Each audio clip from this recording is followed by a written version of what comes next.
We have a crisis in the world, tremendous crisis, and also crisis in our consciousness, in us. I see the urgency of change, radical revolution, mutation in the mind. I see it. It is necessary. There is complete quietness of the mind, and that which is silent has vast space.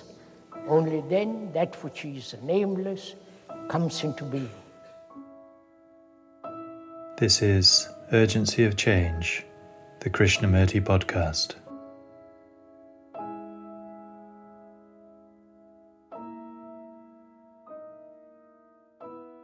Hello and welcome to episode 71 of Urgency of Change.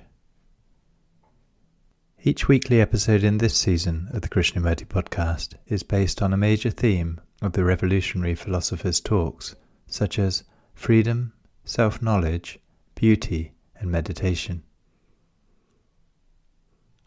Extracts from our extensive archives have been carefully selected to represent Krishnamurti's different approaches to each of these universal and timelessly relevant themes. This week's theme is habit.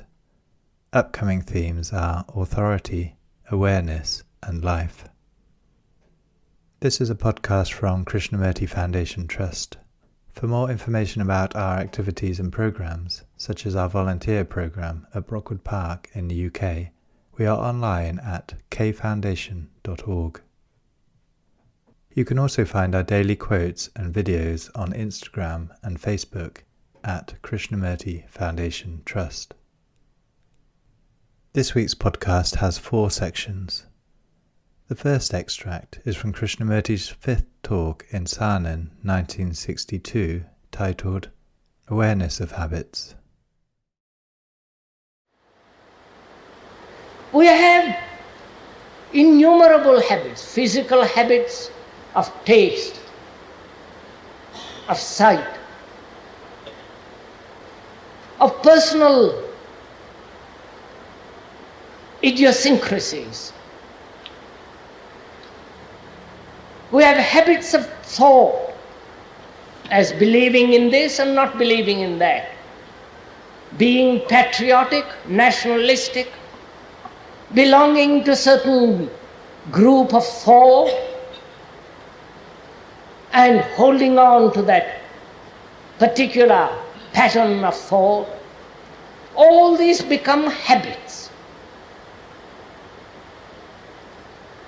And our mind likes to live in habit, because habits give us certainty, security, feeling a sense of being, having no fear. When there is habit, the mind seems to function little more easily, which is really thoughtlessly, unaware. And we are aware, we know of all these innumerable habits, habit of words. Please do listen, not to my words, but observe as it were in a mirror, your own mind, how it is caught in habits. And habit, which gives a sense of security, only dulls the mind.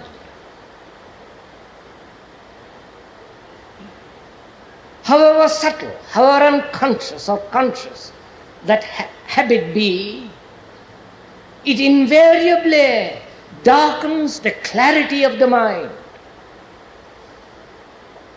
This is a psychological fact, not whether you accept it or deny it, it is so. And being caught in habits, which is part of our education at the school as well as the education which society psychologically imposes on us, our mind functions in habits. And we are always struggling to break down, if we are conscious of that habit, if we are at all aware, if we are at all sensitive. We are trying to break down the many, many habits that we form. We break down from one habit, we break down one habit and form another habit. There seems to be no moment when the mind is free from habit. If you observe yourself, you will see how difficult it is to be free from habit. Take a very simple habit that many people have of smoking.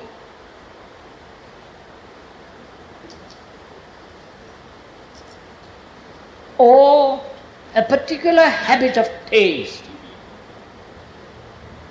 How difficult it is to break down. Now, when you smoke and when you want to give it up, if you do, there is a resistance to smoking. The idea of creating a resistance against smoking. Therefore, there is a conflict between the habit and the desire to break that habit. And conflict, resistance does not free the mind from the whole process of forming habits. You may break down one habit, but the process, the mechanism of creating habits hasn't come to an end. And what we are talking about is the explosion of all habits, the cessation of creating habits. Not only getting rid of habits, being free of habits, but also never creating habit.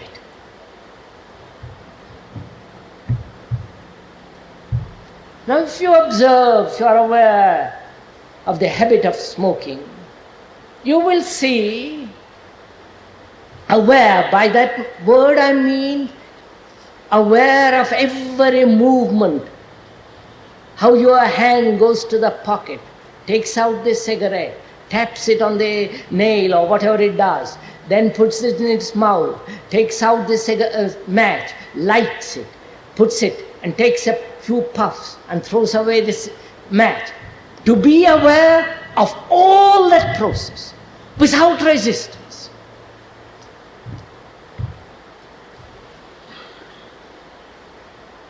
Without denying it, without wanting to be free of that habit, just to be totally aware of every movement.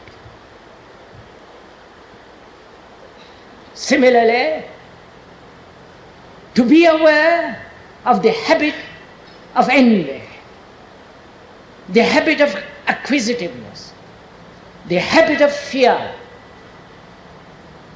just to be aware of it.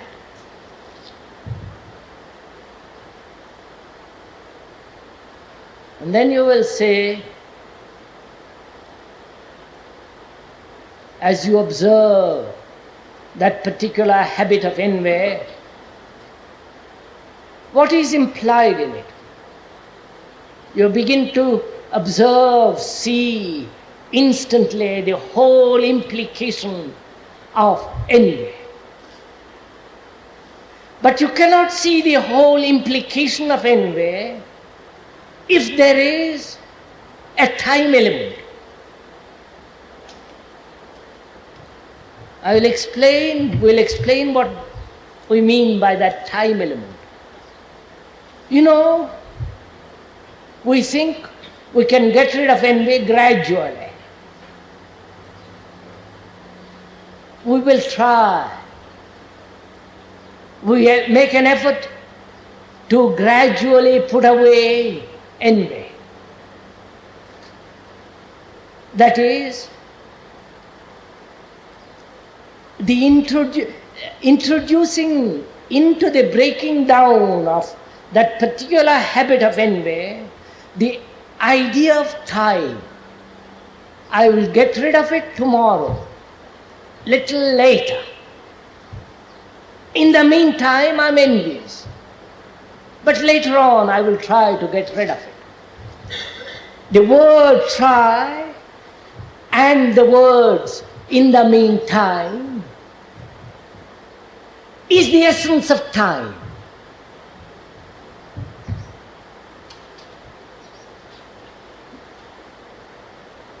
Because you cannot get rid of any habit. There is no freedom from habit if you introduce time. Either you break it immediately or not, or it goes on, gradually destroying, dulling the mind and creating new habits. Please observe your own habits, your own attitudes towards your habits, whether it's the habit of thought, sexual habits, or innumerable habits of which one is conscious or unconscious. Especially, it's more difficult to be aware of the unconscious habits.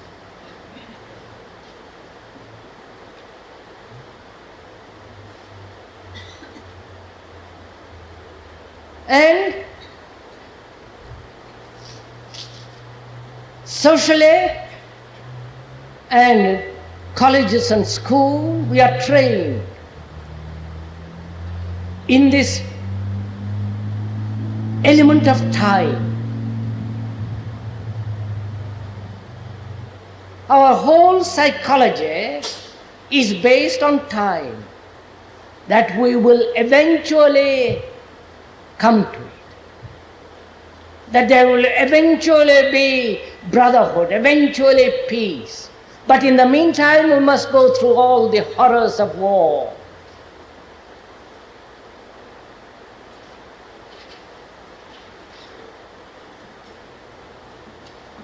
Now, is it possible to be free instantly, immediately, of this idea of gradually arriving somewhere, gradually getting rid of something, gradually being free?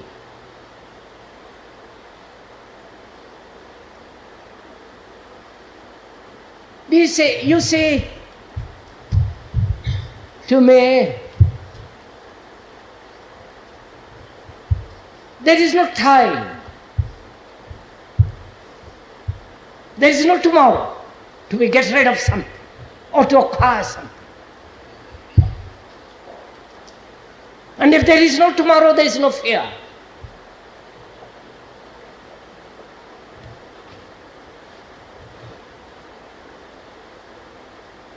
If there is only a complete living now,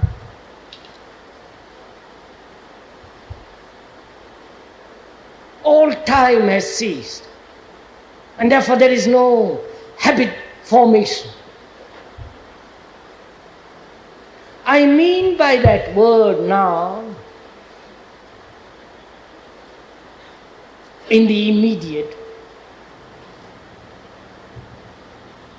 that state of now and the immediacy is not the reaction of the past.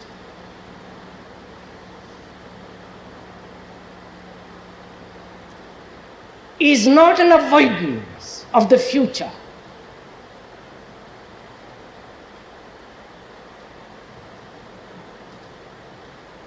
There is only the moment when there is totality of awareness, when all attention is there in the now. All existence is in the now. Whether you have immense pleasure or great sorrow, it's only in the immediate. But the mind projects it. The mind pushes it forward as though it had gathered it from the past and projects it into the future. Please watch, be aware of your own mind. See in the mirror of these words how your own mind operates. And then we can go very far together.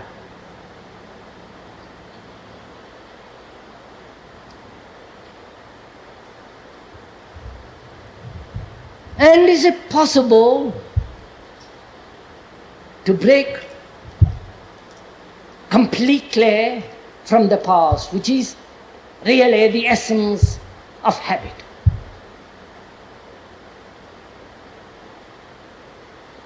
To step out completely from the past.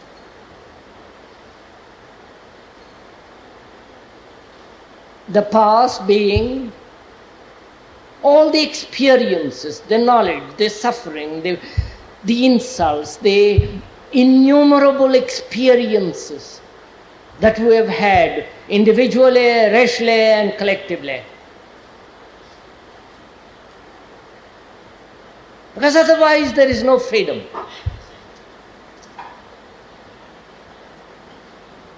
And you cannot psychologically, actually step out of the past if the idea of continuity exists. For most of us, continuity is extremely important.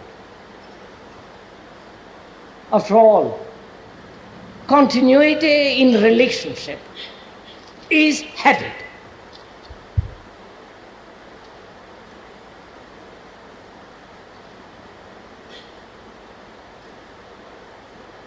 Continuity in thought is what sustains the limitations of the mind.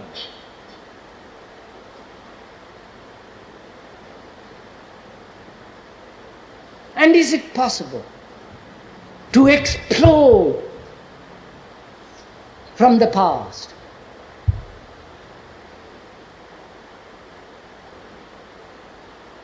Because otherwise, there is no freedom and there is no new mind, a fresh mind, an innocent mind. It is the fresh mind, the innocent mind that is free. It has nothing to do with age.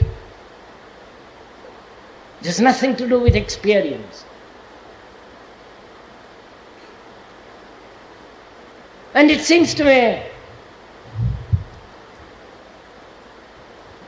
that this question of seeing consciously as well as unconsciously the whole mechanism of habit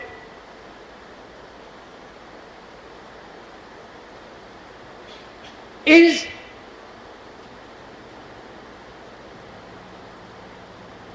the very essence of freedom, not the ending of habit, but seeing totally the structure of habit, how habits are formed, how by denying one habit, another set of habits are created. By resisting one habit or series of habits, you fall into other habits. But merely to be totally conscious of habit,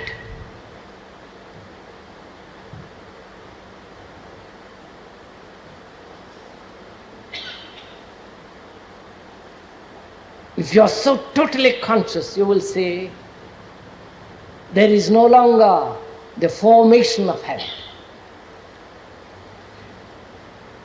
What gives continuity to a habit is to resist it, is to fight it, is to deny it.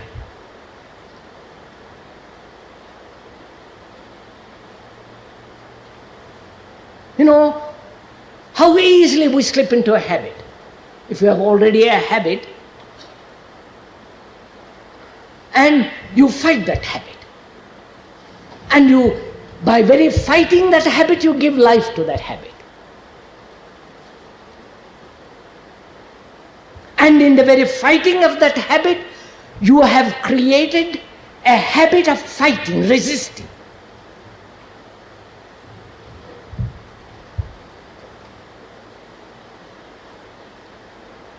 But if one is aware, if one is attentive,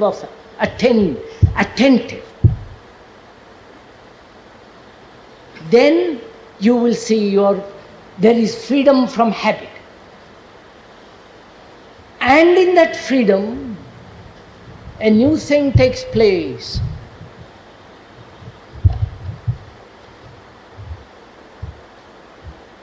It's only the sleepy, dull mind that creates and holds to habit.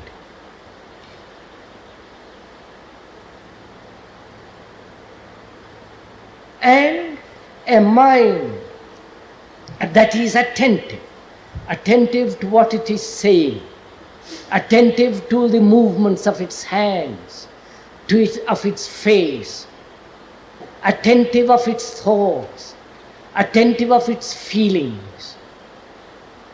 Just to be attentive. Then out in that state of attention you will see that the formation of further habits has come to an end. And this is very important to understand.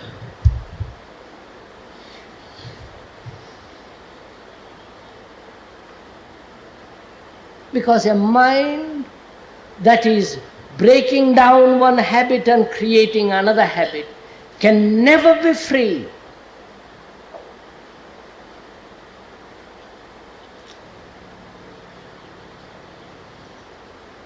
And obviously, a mind that is free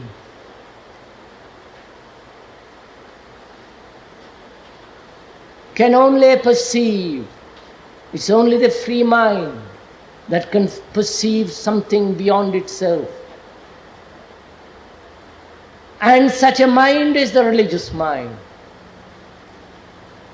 Not the mind that repeats prayers, goes to churches, that has dogmas, belongs to certain sect or no sect. Such a mind is a stupid mind. It is not a religious mind.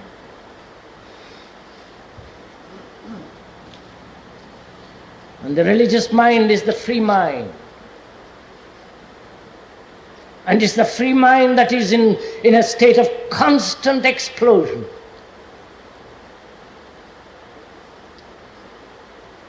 And therefore it is in that state of explosion there is seen the truth which is not to be caught by words, by thought, by experience.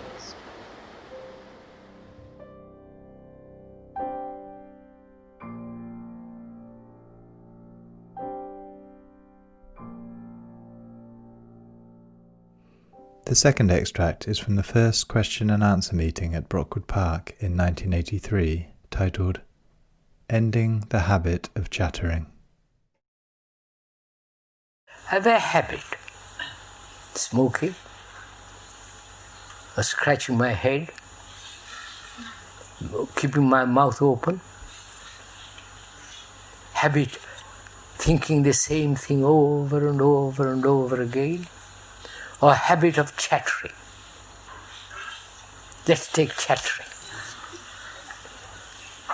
I'm not only chattering with myself, but also I'm endlessly talking with others.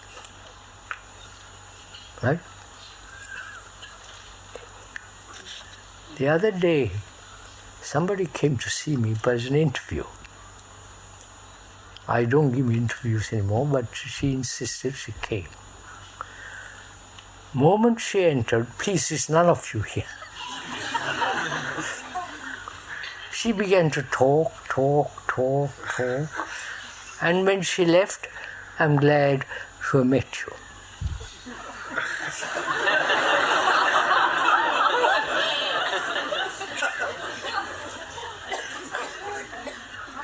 We all chatter endlessly. Not only with tongue goes back and forth, but also chatter inwardly. That's become an extraordinary habit for most people. They can never be quiet, never be silent. Silence in the sense the brain completely still. But that's a different matter, we'll go into it later. So this habit of chattering, how do I stop it? First of all, who is to stop it? Another chatterer?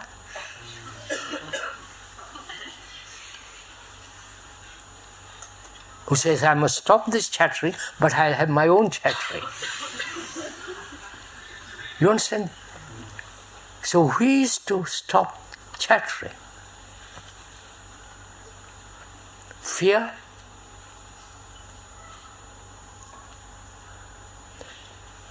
Seeing that's a wastage of energy, chattering. Then will you stop that? So we have to ask a question which is much more serious. Is there an entity outside of you or inside of you that will act as a brake upon chattering? That will say, no, I will not chatter. Is it, please listen carefully, is it another will? Is it will? The decision not to chatter? And if it is will, what is will? Chatterer. The quintessence of desire, right? So, how do you stop a habit of chattering? First of all, if you stop it through will, through desire, that creates another conflict, doesn't it? And to stop chattering without conflict. You understand my question? Is that possible? I chatter. First of all, I'm not aware I'm chattering. You point it out to me. I say, old chap, do stop chattering so much. And I get rather hurt by it. But if I go beyond that, I say, now, how am I, in what manner am I to stop it? Then I've got the orthodox means of will, right? Or taking a drug that will quieten me down. And having been quieted down, I take another drug to keep me awake, and I keep on that routine. So I want to find out how to stop a habit, like chattering, keeping mouth open, scratching yourself, all kinds of things, without any kind of effort. You understand my question? This is an important question. To do something without effort. I wish you could. Does it amuse? Fun.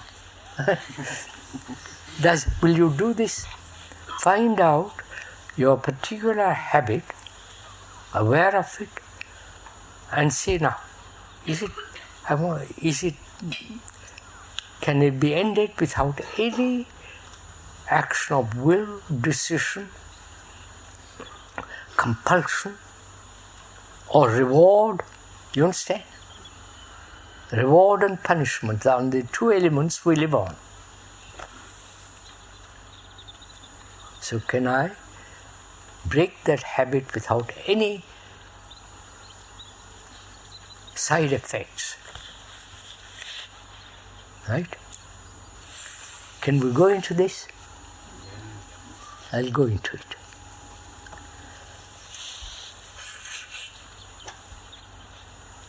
First of all, am I aware of my habits?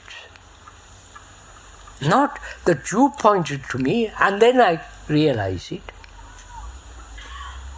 But am I aware of my habits without somebody telling me of my habits? You understand? See the difference.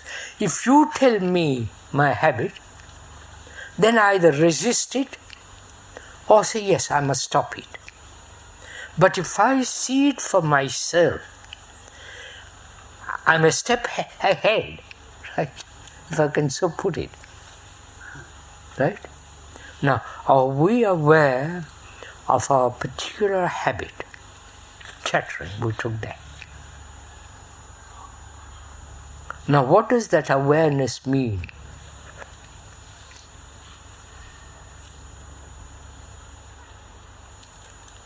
Awareness means to look at something without any reaction, right? Without any choice. I am aware that I am chattering, that's first. Then to be aware, to watch it without any condemnation, justification, or explanation. Just watch it. Will you do that?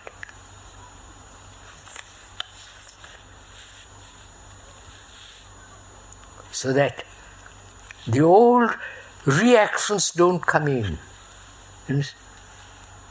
The old tradition doesn't come in and say, well, I must stop it, I must do this, I must do that. So to watch the chattering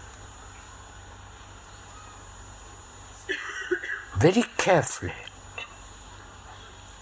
To watch it means without any reaction of past memories. This becomes very difficult. You understand?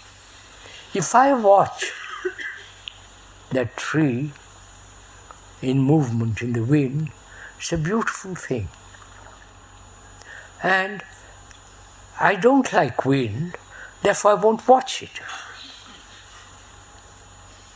Similarly, in a certain way, I can watch my chattering. The watcher is not different from chattering, right? So the watcher is not the structure of words, memories, he's just watching. You understand that? And please, this is rather complex and requires a great deal of inquiry. We watch things with our prejudices, with our opinions, with our memories, the whole structure of words, right? We watch everything that way. Now, can you watch without all that memory structure?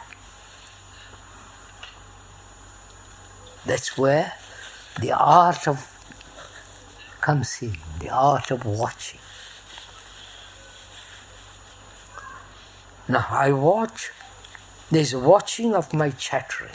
I'm aware, and in that awareness I'm not seeking any reward or punishment, I'm just watching. Which means what? I am giving complete attention at that moment, right? Right, sir? At that second, I am all my energy, all my capacity and attention is there. Which means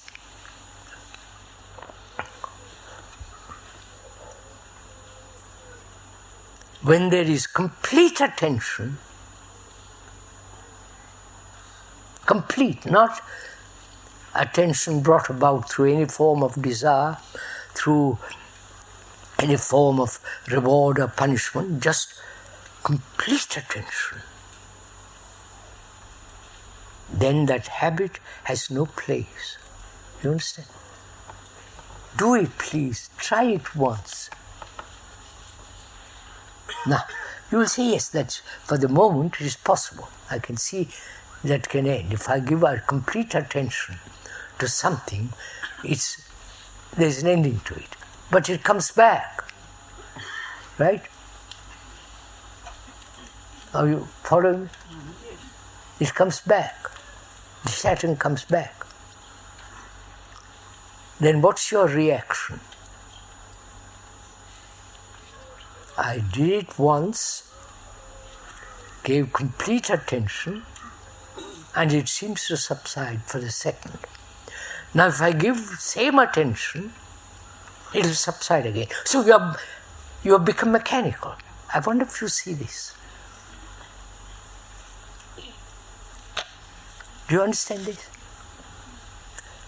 I gave attention, complete attention, to my chattering. That flame of the attention wiped away for a few minutes chattering.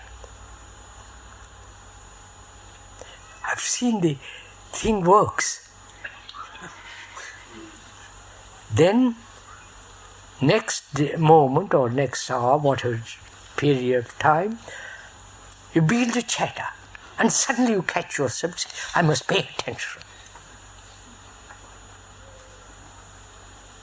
So, again, you repeat again it disappears.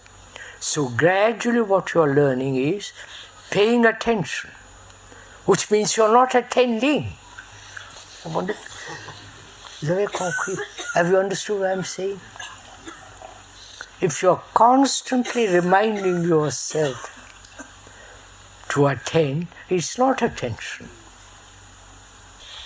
If you give your complete attention, which means there is no wastage of energy, then the thing goes away. So your concern is not attention, but wasting energy. You follow? We waste energy in 1,000 ways. Chattering is one of the ways. So, all right, I don't pay attention anymore about chattering, but I'm going to see how I waste my energy. Right? I'm going to pursue that. I'm going to watch, learn, see where I'm wasting energy.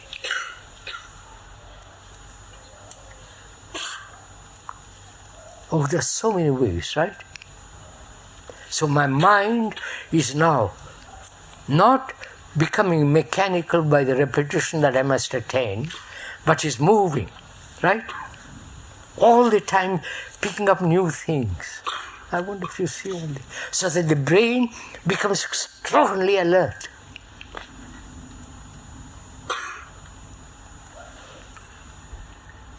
And when it is so alert, habits have no place.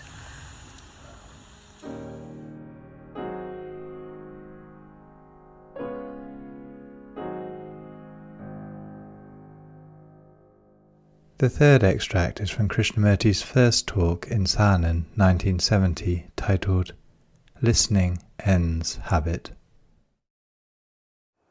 The difficulty is that our brain functions in the old habits, like a gramophone record, playing the same tune over and over and over again. And while that tune is going on, the noise of that music, of that habit, one is not capable of listening to anything new.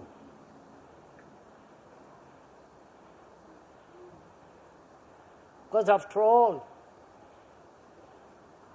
we have been conditioned, the brain has been conditioned to think in a certain way.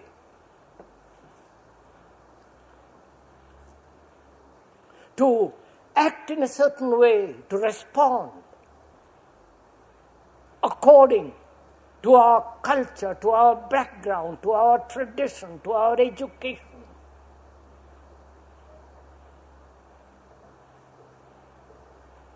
And that very same brain tries to listen to something new, to a new quality of meaning, to a new tone. And it's not capable of it. And that's where our difficulty is going to lie. You know, if you play, if you talk on a tape, you can wipe it out and begin again. But unfortunately, the tape the brain has, which has been so long cultivated and conditioned, it's very difficult for that tape to be wiped out and begin again.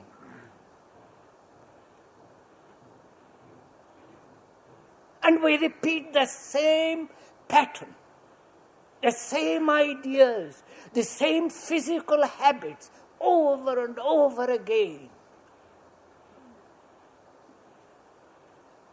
And so we never catch anything fresh, new.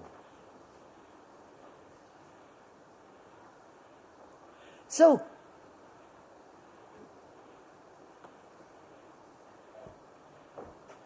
to listen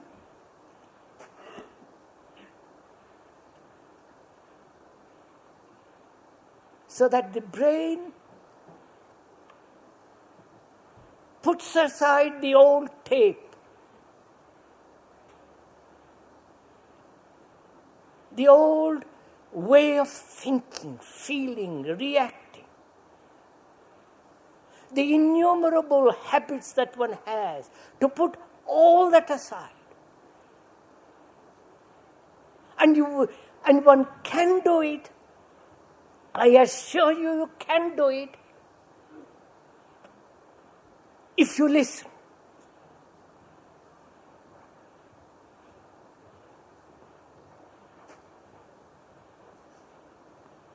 If you give attention. If the thing you're listening to is deadly serious, tremendously important,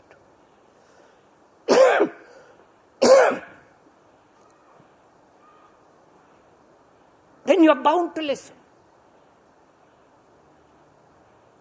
And that very act of listening will wipe out the old.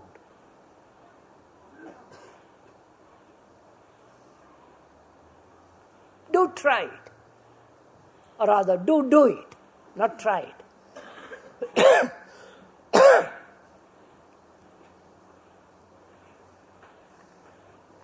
That you're really deeply interested. Otherwise you would be here. You're taking life very seriously. Otherwise you wouldn't take all the trouble to come and sit here with the fresh snow on the hills. Uncomfortable, away from the things that you're used to. So one assumes that you are serious.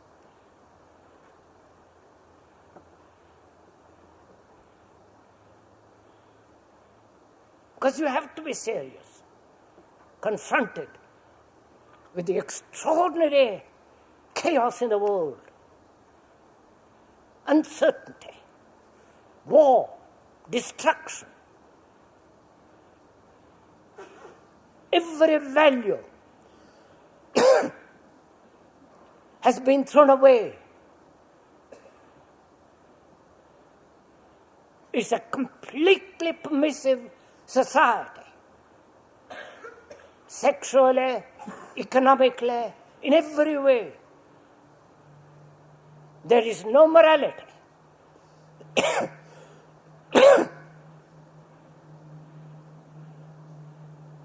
No religion. Everything is being thrown away. And one has to be utterly, deadly serious. And that very seriousness, if you have that in your heart, you will listen. And in that very act of listening, the old memories, the old habits, the accumulated tradition, all that will be wiped away.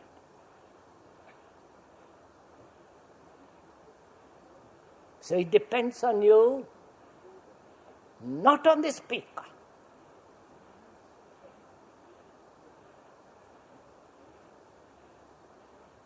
Whether you are sufficiently serious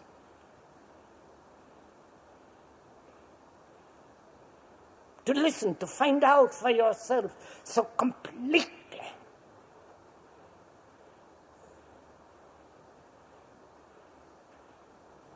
A light that can never be put out.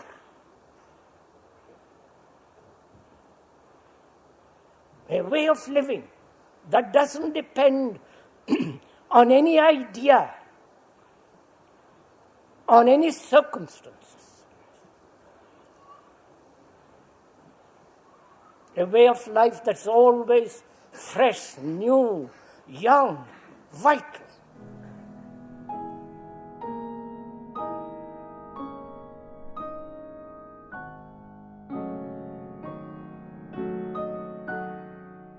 The final extract this week is from the third discussion in Madras 1979, titled The Habit of Tradition. Why does the brain, your brain, form habits? People learn for convenience sake. That's right. It says for convenience, for comfort, for following daily certain routine, both physically and as well as mentally, psychologically. Why? Because the mind has found the habit convenient, it hasn't worked anew again, and so habit is formed, which means routine, a machine. The piston engine has a marvelous habit. Right? You understand? It's a marvelous habit, the piston engine. So our minds have become piston engines. Repeat, repeat, repeat, repeat. Because that way you think is the easiest and the most comfortable way of living. Right? So habit is formed. Good habit, bad habit. Which is the brain refuses to think anew, to work fresh. Right? In this so obvious, isn't it? I'm describing. You do it actually, watch your own brains. So habits are formed, which is the tradition. Habit is a tradition. There's nothing holy or unholy about it. It's just tradition. And once caught in that, the brain refuses to let go. If it let go, it immediately forms another habit and pursues that. So one has to question why the brain operates this way. Why does the brain form habits, which is tradition, whether it's 10 days old or 10,000 years old? Why does it do it?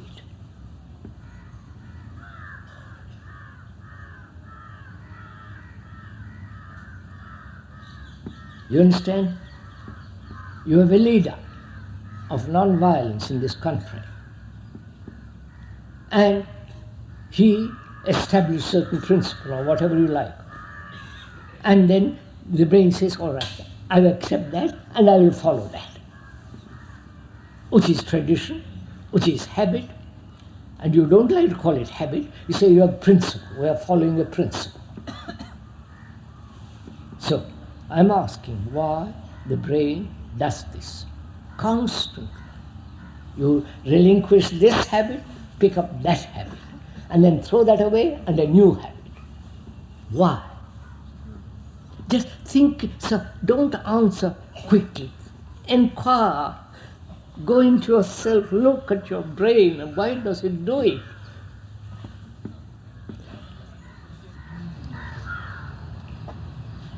Doesn't it do it because the brain, listen quietly, the brain can only function in security. Because it's secure in a habit. It's secure in a tradition.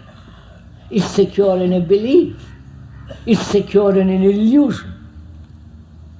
So the brain demands at all times to be secure. Whether it is false, whether it's real, whether it's absurd, whether it is superstitious. It says, please, I can only operate where there is complete security. So it forms habits, thinking that will give it security. Right? You've understood this? No, not description, the actual fact. Then, is there such security? That is, forming a habit, living in it, breaking it up with a new habit, and then following it, breaking it up, another habit. That is the brain wanting security, but never investigating into the security it thinks it has in habits. Are you following me? No, sir, you're not. Otherwise you wouldn't put on this thing, sir. That's a habit we have, the namam, you know. So I'm asking, we have seen there is a security not in habit. Right? I wonder if you understand this. I'm going to show it to you. When the brain sees that this habit forming is the most dangerous way of living, you understand what it does? You understand, sir? I don't think you do. It's the habit to call yourself a Hindu, right? And that habit is most dangerous because on your border there's the Muslim, right? On the other border is the communist, which is their habit and it is the other habit and your habit. So you've got three habits. And there will be constant wars. So when the brain realizes any formation of habit or the continuance of habit is the most dangerous way of living, which is when it comprehends the danger, the sequence of a habit, the very perception of it is intelligence. The brain then has this intelligence, which is total security. It is not habit, it's not tradition, it's not one habit after another, but the perception, the seeing, logically, sanely, the consequences of habits. And when it sees the consequences, it says, right, finished. I wonder if you understand this. Will you do it? That is not to be a Hindu or a Muslim or anything. You're a human being. From this human being has this extraordinary capacity to create an illusion, and in that illusion, like temples, like churches and all the rest of it, live in that illusion and say, I find security there. Right? And there is the other who says there is security in Islam. And so there is a battle. And it destroys itself. You follow all this? So will you, seeing this, throw away your illusions, throw away your habits, because you see the reason, the logical sequence of forming habits.